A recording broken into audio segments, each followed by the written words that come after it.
बाळा, शांत हो आणि माझे हे शब्द नीट ऐक.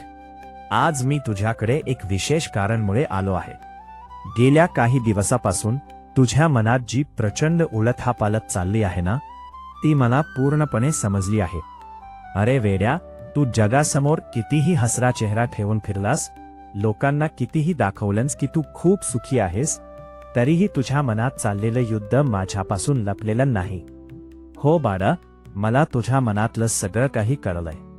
मी पाहतोय, रात्रीच्या एकांतात जेव्हा संपूर्ण जग झोपलेलं नसतं, तेव्हा तू डोळ्यात अश्रू घेऊन जागा असतोस.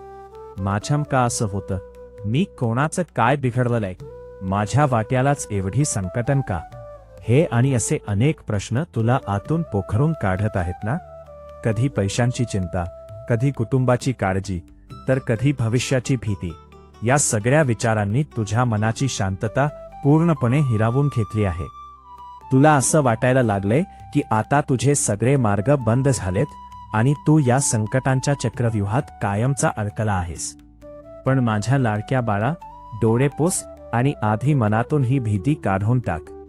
ज्याचा पाठीराखा साक्षात अक्कलकोटचा स्वामी समर्थ असतो, त्याचा मार्ग कधीही बंद होऊ शकत नाही. अनेकदा तुला वाटतं की तू अगदी एकटा पडला आहेस, कोणीही तुझ्या भावना समजू शकत नाही. पण तू हे कसं विसरतोस की तुझ्या मनात येणारा प्रत्येक विचार आधी माझ्यापर्यंत पोहोचतो. जेव्हा तू हताश होऊन देवाचा धावा करतोस, जेव्हा तू अगदी मनातून खचून जातोस, तेव्हा तुझ्यापेक्षा जास्त वेदना मला होत असतात. हे जे काही संकटक तुझ्या आयुष्यात आलंय ना, तो फक्त एक कठीण काळ आहे, तुझ्या आयुष्याचा शेवट नाही. हा काळ केवळ तुझ्या धैर्याची परीक्षा घेण्यासाठी आणि तुला अधिक मजबूत बनवण्यासाठी आला आहे. ज्या लोकांनी तुला तुझ्या वाईट काळात एकटं सोडलं, ज्यांनी तुझ्या परिस्थितीचा फायदा घेतला, त्यांच्याबद्दल मनात राग ठेवू नकोस, कारण त्यांचे हिशोब पूर्ण करणे माझे काम आहे. तू फक्त स्वतःला माझ्या चरणी समर्पित कर.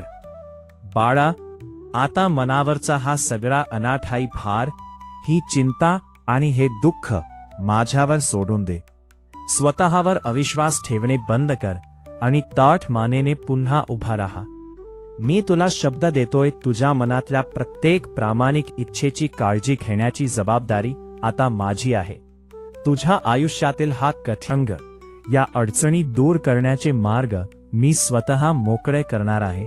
तू फक्त कर्मावर आणि माझ्यावर विश्वास ठेवून तुझे प्रयत्न सुरू ठेव. तुझ्या कष्टाचा, तुझ्या घामाचा आणि तुझ्या प्रामाणिकपणाचा एकही थेंब मी वाया जाऊ देणार नाही. तुझ्या आयुष्यात कितीही मोठं वादळ आला तरी घाबरू नकोस.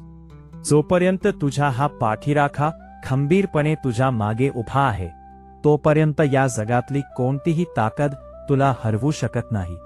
माझ्या शब्दांवर विश्वास ठेव, मनातील अस्वस्थता दूर कर आणि चेहऱ्यावर हसू आण. भिवू नकोस, मी तुझ्या पाठीशी आहे. भक्तांनो, स्वामी समर्थांच्या हा अत्यंत जिव्हाळ्याचा संदेश जर थेट तुमच्या मनापर्यंत पोहोचला असेल आणि तुमच्या स्वामींच्या या शब्दांवर 100% विश्वास असेल, तर आत्ताच कमेंट बॉक्समध्ये पूर्ण श्रद्धेने लिहा, श्री स्वामी समर्थ. तुमची ही एक कमेंट स्वामींच्या चरणी तुमची भक्ती आणि हेजेरी दर्शवेल. आपल्या आध्यात्मिक प्रवाह परिवाराला आत्ताच सबस्क्राईब करा आणि हा विशेष व्हिडिओ तुमच्या अशा मित्रांना किंवा नातेवाईकांना नक्की शेअर करा, जे सध्या मानसिक तणावातून जात आहेत. आजच्या दिवशी हा संदेश ऐकून कोणाच्या तरी निराश मनाला नक्कीच एक नवीन उमेद आणि जगण्याची ताकद मिळेल. स्वामींची कृपा तुमच्यावर सदैव राहो. श्री स्वामी